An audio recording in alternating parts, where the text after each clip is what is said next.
नमस्कार साथियों, स्वागत है एक बार फिर ज्ञानप्रीत क्लासेस में। इस वीडियो लेक्चर में हम बात करेंगे experimental activity based pedagogy and case study questions के बारे में, जो कि EMRS 2025 के लिए बहुत महत्वपूर्ण रहेंगे, क्योंकि यहाँ से EMRS में लगभग 20 प्रश्न पूछे जाएंगे। इसके साथ साथ ये video lecture KVS, NVS, CTET और जितने भी टीचिंग रिलेटेड एग्जाम होते हैं उनके लिए महत्वपूर्ण रहेगा। इस वीडियो में हम 20 प्रश्न देखेंगे और ये प्रैक्टिस सेट नंबर 1 रहेगा। तो चलिए वीडियो को शुरू करते हैं। देखते हैं आज का हमारा पहला प्रश्न क्या रहेगा। पहला प्रश्न है, डेविड क्लोब के अनुभवनात्मक अधिगम चक्र में चिंतनशील अवलोकन के बाद अगला चरण क्या होता है। यानी कि जो डेविड क्लोब का एक्सपेरिमेंटल लर्निंग साइकिल है उसमें चिंतनशील अवलोकन के बाद अगला चक्र क्या होता है। यहाँ पे ऑप्शन दिए गए हैं, सक्रिय प्रयोग, अमूर्त अवधारणा, मूर्त अनुभव, समस्या समाधान। इसका जो राइट आंसर होगा वो होगा ऑप्शन बी, अमूर्त अवधारणा। देखिए, जो डेविड क्लोब है उन्होंने अपने जो लर्निंग साइकिल है उसमें 4 चरण दिए हैं, जिसमें पहला चरण होता है कंक्रीट एक्सपीरियंस यानी कि मूर्त अनुभव, और दूसरा जो चरण होता है वो होता है रिफ्लेक्टिव ऑब्जर्वेशन यानी कि चिंतनशील अवलोकन, और जो तीसरा जो स्तर होता है या चरण होता है वो होता है अब्स्ट्रैक्ट कॉन्सेप्टलाइजेशन यानी कि अमूर्त अवधारणा, और जो चौथा है वो होता है एक्टिव एक्सपेरिमेंटेशन यानी कि प्रयोग। चलिए अब अगला प्रश्न देखते हैं। अनुभवनात्मक अधिगम में शिक्षक की सबसे महत्वपूर्ण भूमिका क्या होती है। आपके ऑप्शन हैं, ज्ञान का एकमात्र प्रदाता, कठोर अनुशासन बनाए रखना, सुविधा प्रदाता, केवल पाठ्य पुस्तक का अनुसरण करना। तो देखिए, ज्ञान का एकमात्र प्रदाता जो है वो शिक्षक नहीं होता है, उसके साथ साथ किताबें होती हैं और भी सारी चीज़ें होती हैं जो कि ज्ञान के प्रदाता होते हैं। कठोर अनुशासन बनाए रखना, तो कठोर अनुशासन बनाए रखने से हम अनुभवनात्मक अधिगम नहीं करवा सकते, तो इसका ये भी गलत होगा। और केवल पाठ्य पुस्तकों से भी हम कुछ नहीं करवा सकते हैं, तो ये भी गलत होगा। तो इसका जो राइट आंसर होगा वो होगा ऑप्शन सी, सुविधा प्रदाता, यानी कि शिक्षक जो है अनुभवनात्मक अधिगम में एक सुविधा प्रदाता के रूप में काम करता है। चलिए अब अगला प्रश्न देखते हैं। एक शिक्षक ने छात्रों को कक्षा में एक मॉडल संयुक्त राष्ट्र सत्र आयोजित करने के लिए कहा। यह किस प्रकार का अनुभवनात्मक गतिविधि है। आपके ऑप्शन हैं, फील्ड ट्रिप, सिमुलेशन, अमूर्त अवधारणा, स्वयं मूल्यांकन। तो इसमें देखिए कि ऑप्शन ए जो है फील्ड ट्रिप, ये गलत है, क्योंकि हम इसमें कहीं जाने की बात नहीं कर रहे हैं या कहीं लेकर नहीं गए हैं छात्रों को। अमूर्त अवधारणा भी इसमें गलत है, क्योंकि हमने कोई चिंतन नहीं किया है। और स्वयं मूल्यांकन भी गलत है, क्योंकि हम छात्रों को मूल्यांकन करने के लिए नहीं कह रहे हैं। तो इसका जो राइट आंसर होगा वो होगा ऑप्शन बी, सिमुलेशन, यानी कि हम छात्रों को जो संयुक्त राष्ट्र संघ है उसकी तरह कार्य करने के लिए कह रहे हैं। तो ये गतिविधि जो है वो सिमुलेशन है। चलिए अब अगला प्रश्न देखते हैं। अनुभवनात्मक अधिगम किस प्रकार के कौशल के विकास पर सबसे अधिक बल देता है। आपके ऑप्शन है, आलोचनात्मक चिंतन, केवल याददाश्त, केवल लेखन गति, व्याकरण के नियम। तो देखिए, जो ऑप्शन बी, सी और डी हैं ये सारे गलत हैं, क्योंकि अनुभवनात्मक चिंतन जो है केवल याददाश्त को बढ़ाने में मदद नहीं करता है, और ना ही केवल लेखन गति को बढ़ाने में मदद करता है, और ना ही सिर्फ व्याकरण के नियमों को सिखाता है। इसके द्वारा हम आलोचनात्मक चिंतन को सीखते हैं, और ये सबसे अधिक बल भी आलोचनात्मक चिंतन पर ही देता है। चलिए अब अगला प्रश्न देखते हैं। एक वैज्ञानिक प्रयोग करते समय छात्र जब परिणाम देखते हैं और उसके कारणों पर चर्चा करते हैं तो वे क्लोब चक्र के किस चरण में होते हैं। आपके ऑप्शन है, सक्रिय प्रयोग, चिंतनशील अवलोकन, मूर्त अनुभव या फिर अमूर्त अवधारणा। तो इसका राइट आंसर होगा ऑप्शन बी, चिंतनशील अवलोकन। देखिए, जब छात्र जो है परिणामों को देखते हैं और उनके कारणों पर चर्चा करते हैं तो वो चिंतनशील अवलोकन पर होते हैं। इससे पहले जब वो इस वैज्ञानिक प्रयोग का अनुभव कर रहे होते हैं तो वो मूर्त अनुभव पर होते हैं। उसके बाद फिर वो चिंतनशील अवलोकन पर जाते हैं। फिर चिंतनशील अवलोकन के बाद वो अमूर्त अवधारणा बनाते हैं, एक नियम बनाते हैं, और उसके बाद वो फिर से सक्रिय प्रयोग पर जाते हैं, और ये चक्र जो है चलता रहता है। चलिए अब अगला प्रश्न देखते हैं। छात्रों से सीखने की प्रक्रिया में हुई त्रुटियों को अनुभवनात्मक अधिगम में कैसे देखा जाना चाहिए। यानी कि जब हम अनुभवनात्मक अधिगम करवा रहे होते हैं तो हमें जो छात्रों से त्रुटियां होती हैं, गलतियां होती हैं, उनको कैसे देखना चाहिए। आपके ऑप्शन है, असफलता के संकेत के रूप में, दंड के कारण के रूप में, सीखने और आत्म सुधार के अवसर के रूप में, शिक्षक की असफलता के रूप में।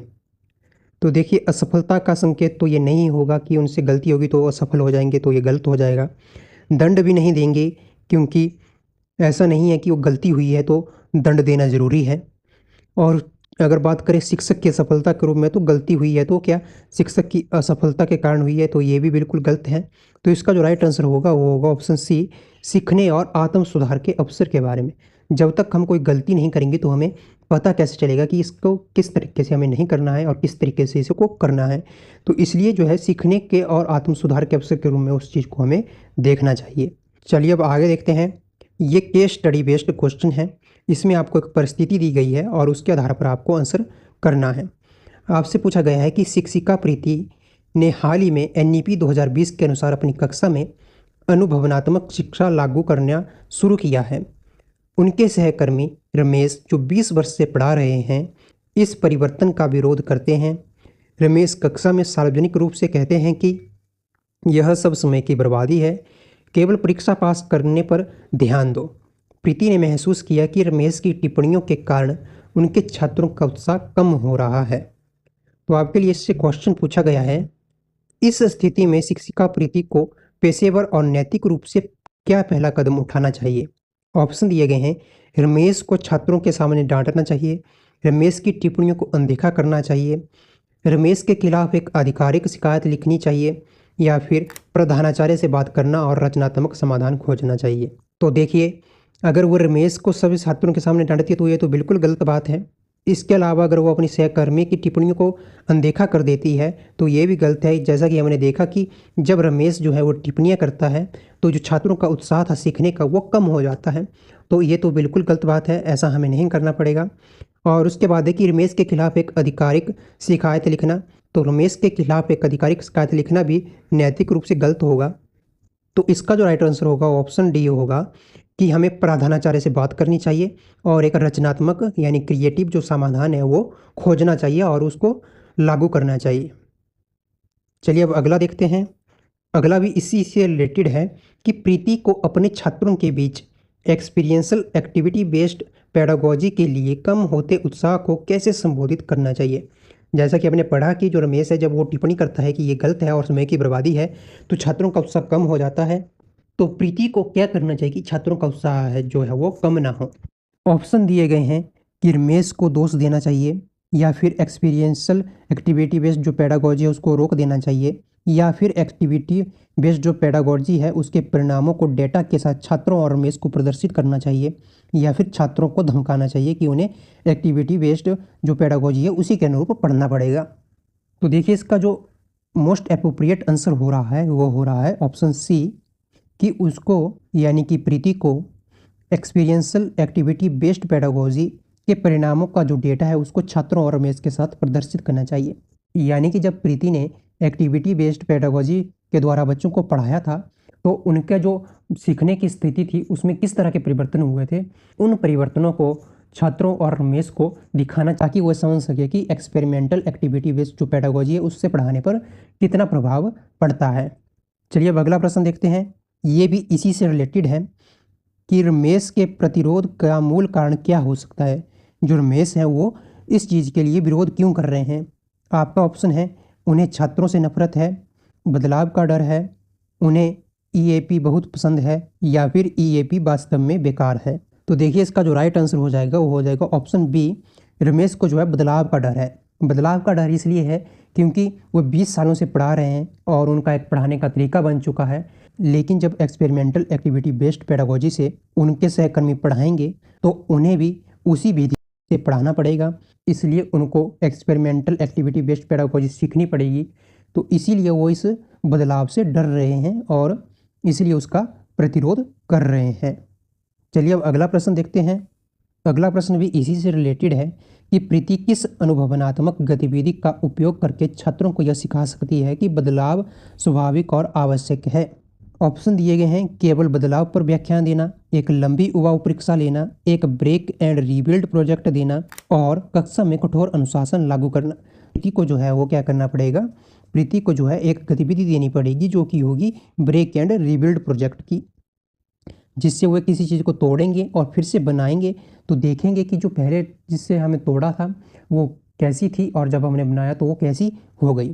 तो इससे वो जानेंगे कि बदलाव जो है ज़रूरी होता है। चलिए अब आगे देखते हैं। इसमें पूछा गया है कि शिक्षक अमन कक्षा 8 में पढ़ाते हैं। वह देखते हैं कि एक मेधावी छात्रा आरती अब कक्षा में अक्सर अनुपस्थित रहती है और जब उपस्थित होती है तो चिंतित और चुप रहती है। पूछने पर पता चला कि आरती के माता पिता का हाल ही में तलाक हुआ है और घर में भावनात्मक माहौल बहुत तनावपूर्ण है। आपसे प्रश्न पूछा गया है, अमन का पहला और सबसे महत्वपूर्ण शैक्षणिक और भावनात्मक कदम क्या होगा। ऑप्शन दिए गए हैं, उसे तुरंत गृह कार्य को पूरा करने के लिए कहना, उसकी अनुपस्थिति के लिए दंड देना, माता पिता को दोषी ठहराना या फिर गोपनीयता और सहानुभूति के साथ स्थिति को स्वीकार करना। तो देखिए, उसे तुरंत गृह कार्य पूरा करने के लिए कहना बिल्कुल उचित नहीं होगा, उसकी अनुपस्थिति पर दंड देना भी बिल्कुल उचित नहीं होगा और उसके माता पिता को दोषी ठहराना भी बिल्कुल उचित नहीं होगा। देखिए, जो अमन का सबसे पहला भावनात्मक और शैक्षणिक कदम होगा वो होगा उसकी गोपनीयता और सहानुभूति के साथ स्थिति को स्वीकार करना, यानी कि ऑप्शन डी राइट आंसर हो जाएगा। चलिए अब अगला प्रश्न देखते हैं। ये भी इसी से रिलेटेड है कि आरती की अनुपस्थिति के कारण छूटे हुए पाठ्यक्रम को संभालने के लिए अमन किस नीति का उपयोग करेगा।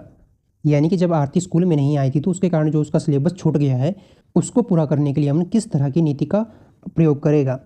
तो इसमें आपके ऑप्शन दिए गए हैं, उपचारात्मक शिक्षण सत्र प्रदान करना, उसे खुद से सब कुछ सीखने के लिए कहना, उसे अनुत्तीर्ण घोषित करना या फिर पाठ्यक्रम को पूरी तरह से हटा देना। देखिए, अगर हम उसे खुद से सीखने के लिए कहेंगे तो वो स्कूल आना ही क्यों ज़रूरी है, अगर ऐसे ही करना हो तो ये बिल्कुल गलत है। उसे अनुत्तीर्ण करना भी बिल्कुल गलत है और पाठ्यक्रम को यानी कि जो सिलेबस है उसको हटा देना कि ये तुम्हारे लिए ज़रूरी नहीं है, तो ये भी बिल्कुल गलत है। तो अमन जो है उसके लिए उपचारात्मक शिक्षण सत्र जो है वो प्रदान करेगा, इसलिए इसका राइट आंसर हो जाएगा ऑप्शन ए। चलिए अब अगला प्रश्न देखते हैं। ये भी इसी से रिलेटेड है। अमन को कक्षा में अन्य छात्रों के प्रति किस प्रकार का व्यवहार सुनिश्चित करना चाहिए जब वे आरती के निजी जीवन के बारे में अफवाहें फैला रहे हों। तो जब अन्य छात्र जो हैं यानी कि आरती के जो सहपाठी हैं वो उसके निजी जीवन के बारे में अफवाहें फैला रहे हों तो अमन को यानी कि जो उनके शिक्षक हैं उनको क्या करना चाहिए। आपके ऑप्शन दिए गए हैं, अफवाहों को अनदेखा करना चाहिए, छात्रों को धमकाना चाहिए, सहानुभूति, गोपनीयता और भावनात्मक बुद्धिमत्ता पर एक कक्षा चर्चा आयोजित करनी चाहिए या फिर केवल आरती को डांटना चाहिए। तो देखिए, आरती को डांटना बिल्कुल गलत बात है, छात्रों को धमकाना ये भी बिल्कुल गलत बात है और अफवाहों को यानी कि जो अफवाहें फैला रहे हैं उनको भी अनदेखा करना बिल्कुल गलत है। तो जो उनके शिक्षक अमन हैं उनको कक्षा में जो है सहानुभूति, गोपनीयता और भावनात्मक बुद्धिमत्ता पर एक कक्षा चर्चा आयोजित करनी पड़ेगी, जिससे छात्रों को सहानुभूति के बारे में पता चलेगा, किसी की प्राइवेसी के बारे में पता चले। चलिए अब अगला प्रश्न देखते हैं। ये भी इसी से रिलेटेड है। अमन आरती को तनाव से निपटने में मदद करने के लिए कौन सी अनुभवनात्मक गतिविधि सुझा सकता है। यानी कि आरती को जो तनाव है उसको कम करने के लिए जो है कौन सी गतिविधि अमन यानी उसका शिक्षक जो है वो उसको बता सकता है। आपके ऑप्शन है, एक कठिन निबंध लिखना, 100 गणितीय समस्याओं को हल करना, जर्नल लेखन या फिर कोई भी गतिविधि नहीं। तो देखिए, कठिन निबंध लिखना, इससे उसका तनाव और बढ़ेगा, तो ये बिल्कुल गलत है। 100 गणितीय समस्या को हल करना भी, इससे भी उसका तनाव बढ़ेगा, तो ये भी बिल्कुल गलत है। और कोई गतिविधि ना देना, इससे भी उसका तनाव जो है बढ़ा रहेगा, ये भी बिल्कुल गलत है। उसको जर्नल लेखन के लिए बोल सकते हैं, यानी कि अपने जो दिमाग में उसके कुछ भी चल रहा है उसको लिख दें। चलिए अब अगला प्रश्न देखते हैं। अनुभवनात्मक अधिगम में विविधीकरण को लागू करने का सबसे अच्छा तरीका क्या है। आपके ऑप्शन है, सभी छात्रों को एक ही कठोर गतिविधि देना, छात्रों की रुचि के अनुसार अलग अलग कार्य देना, केवल प्रतिभाशाली छात्रों पर ध्यान केंद्रित करना या फिर पाठ्यक्रम की अनदेखी करना। तो देखिए, विविधीकरण को लागू करने के लिए सबसे अच्छा जो तरीका है वो है ऑप्शन बी, छात्रों की रुचि के अनुसार अलग अलग कार्य देना, यानी कि छात्रों की जिस कार्य में रुचि है उस छात्र को वही कार्य देना। चलिए अब अगला प्रश्न देखते हैं। छात्रों में सामाजिक भावनात्मक कौशल विकसित करने के लिए कौन सी ईएपी विधि सबसे उपयुक्त है। यानी कि छात्रों में सामाजिक भावनात्मक विकास को बढ़ाने के लिए कौन सी एक्सपेरिमेंटल एक्टिविटी बेस्ड पेडागोजी की जो विधि है वो सबसे अच्छी है। आपके ऑप्शन है, लंबे निबंध लिखना, केवल क्विज हल करना, केवल व्याख्यान सुनना या फिर भूमिका निर्वाह। देखिए, निबंध लिखने से कुछ भी नहीं होगा, क्विज हल करने से भी नहीं होगा और व्याख्यान सुनने से भी कुछ नहीं होगा। तो इसका जो राइट आंसर होगा ऑप्शन बी, भूमिका निर्वाह जो है वो सबसे अच्छी विधि रहेगी जिससे उनका सामाजिक विकास कौशल बढ़ सके। चलिए अब अगला प्रश्न देखते हैं। एक्सपेरिमेंटल एक्टिविटी बेस्ड पेडागोजी में फील्ड ट्रिप का मुख्य शैक्षणिक लाभ क्या है, यानी जो फील्ड ट्रिप है उसका लाभ क्या है। तो आपके ऑप्शन है प्रत्यक्ष अवलोकन, कक्षा की निरस्ता से बचना, छात्रों को केवल खेलने देना, गृह कार्य की अनदेखी करना। तो इसका जो राइट आंसर हो जाएगा ऑप्शन ए, प्रत्यक्ष अवलोकन। जब हम फील्ड ट्रिप पर जाएंगे, बच्चों को ले जाएंगे, तो वो प्रत्यक्ष अवलोकन कर सकते हैं उस चीज़ का और उसे सीख सकते हैं। चलिए अब आगे देखते हैं। इसमें बताया गया है कि शिक्षक विकास एक साइंस फेयर प्रोजेक्ट का मूल्यांकन कर रहे हैं। उन्होंने देखा कि दो प्रोजेक्ट ए और बी लगभग समान हैं। जब उन्होंने प्रोजेक्ट ए के छात्र से पूछताछ की तो पता चला कि छात्र के पिता ने प्रोजेक्ट का अधिकांश काम किया है। प्रोजेक्ट बी पूरी तरह से छात्र का अपना काम था, हालांकि यह प्रोजेक्ट ए से थोड़ा कम परिष्कृत था, यानी कि उससे थोड़ा कम अच्छा था। तो इससे रिलेटेड आपसे जो प्रश्न पूछा गया वो है, विकास को किस प्रोजेक्ट को अच्छे अंक देने चाहिए। ऑप्शन है प्रोजेक्ट ए को, प्रोजेक्ट बी को, दोनों को 0 अंक देने चाहिए, या फिर पिता को अच्छे अंक देने चाहिए। तो इसका जो राइट आंसर है वो है ऑप्शन बी जो प्रोजेक्ट है उसको अच्छे अंक देने चाहिए, क्योंकि ए जो है, ए ने अपना प्रोजेक्ट खुद नहीं बनाया है, उसके पिता ने बनाया है। दोनों को 0 अंक देना ये तो फिर नाइंसाफ़ी हो जाएगी, क्योंकि जो प्रोजेक्ट बी है वो छात्र ने खुद बनाया है और पिता को अच्छे अंक देने का कोई मतलब ही नहीं बनता। चलिए अब अगला प्रश्न देखते हैं।